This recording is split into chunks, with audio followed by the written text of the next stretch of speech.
अव्ययभाव समास। इस समास में लिंग, वचन, कारक अथवा कारक की दृष्टि से कोई विकार नहीं होता अथवा पुनरुक्ति होने पर भी अव्ययभाव समास माना जाता है। उदाहरण प्रतिदिन धीरे धीरे।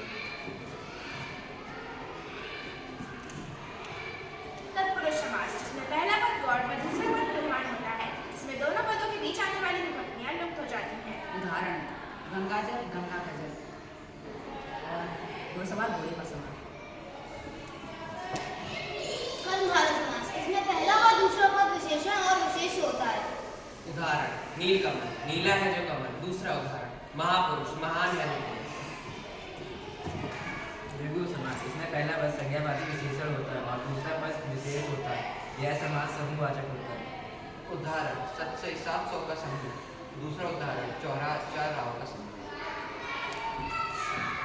द्वंद्व समास, दोनों पद सामान्य रूप से प्रधान होते हैं, इसमें योजक चिन्ह का प्रयोग होता है। उदाहरण दिन रात और माता पिता।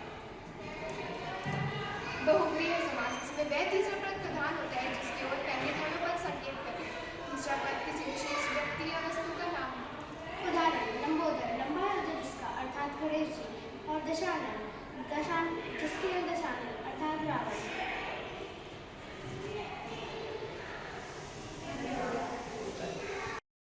आइए मैं आपको तितलियों के संसार में लेकर चलता हूँ और रंग बिरंगी तितलियों से आपको बुलाता हूँ।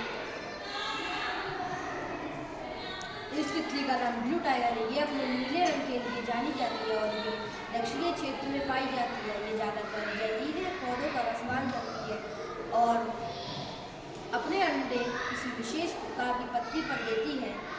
ये अपने चमकीले नीले रंग का प्रयोग शिकारियों से बचने के लिए करती है और इसका नीला चमकीला रंग लोगों को आकर्षित करता है।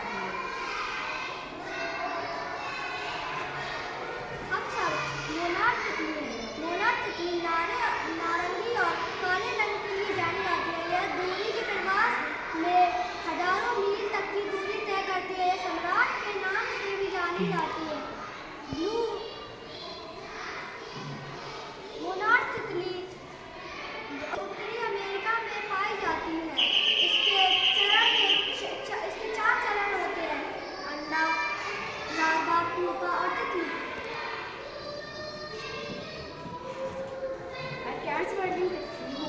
मैं ऑस्ट्रेलिया के पूर्वी उत्तरी वर्षावन में पाई जाती हूँ। मैं हरे, काले, पीले रंग की होती हूँ। मेरे जीवन चक्र में 4 चरण होते हैं: अंडा, लार्वा, प्यूपा, तितली। शुक्रिया।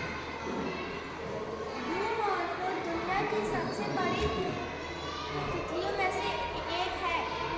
इसके पंख 5 से 8 इंच तक फैले होते हैं। वयस्क ब्लू मॉर्फोट तितली हमेशा फल भक्षी होती है और ये अक्सर सड़े हुए फल खाती है। यह मोनार्क तितली है जो उत्तरी अमेरिका के सबसे पहचान योग्य तितलियों में से एक है। इसके काले और सफ़ेद रंग के पंख बहुत आश्चर्य करते हैं। मोनार्क तितली का जीवन चक्र हमें 4 चरणों से गुजरते हुए दिखता है, जिन्हें मेटामॉर्फोसिस कहा जाता है। धन्यवाद। यह उत्तरा आइरिस है। इसे बैंगनी सम्राट भी कहा जाता है क्योंकि इसका रंग बैंगनी और नीले रंग जैसा होता है। इसका आकार लगभग 75 मिलीमीटर जितना होता है। यह फूलों की जगह पेड़ों का रसपान करती है, जो इसे बाकी तितलियों से अलग बनाता है। इसका आवास यूरोप और एशिया के घने वन है।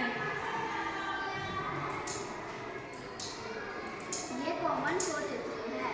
इस तितली का रंग काले भूरे रंग का है।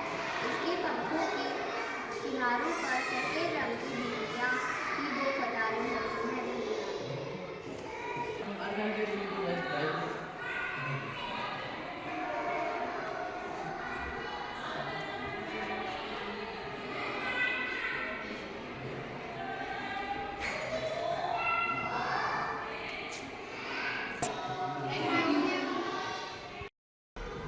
आइए हम मिलाते अपने व्याकरण प्रभाव को। मैं हूँ संज्ञा। किसी व्यक्ति, वस्तु, स्थानीय भाव के नाम को संज्ञा कहते हैं। जैसे राम, किताब,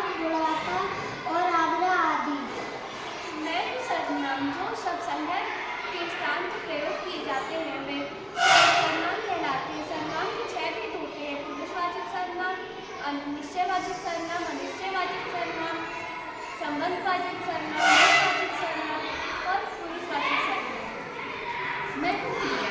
वे शब्द जिसमें काम के करने या होने का बोध हो उन्हें क्रिया कहते हैं। मेरे दो भेद हैं, अकर्मक और सकर्मक। मैं हूँ अकर्मक क्रिया।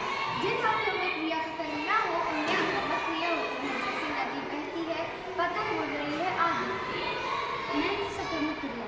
जिन वाक्यों में क्रिया का कर्म संभव है उनमें सकर्मक क्रिया होती है, जैसे वह पानी पीता है, गाय का गाना गाती है आदि। मैं हूँ क्रिया विशेषण। क्रिया की विशेषता बताने वाले शब्दों को क्रिया विशेषण कहते हैं। मेरे 4 प्रकार होते हैं: रीतिवाचक, स्थानवाचक, कालवाचक और परिमाणवाचक। रीतिवाचक ये क्रिया की रीति यानी काम के ढंग से हो रहा है के बारे में बताते हैं। उदाहरण, कछुआ धीरे धीरे चलता है। स्थानवाचक ये क्रिया के स्थान के बारे में बताते हैं। उदाहरण, यहाँ वहाँ कचरा मत फेंको।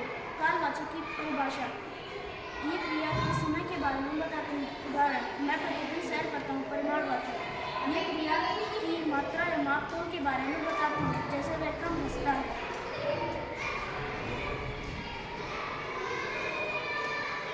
यस। धन्यवाद।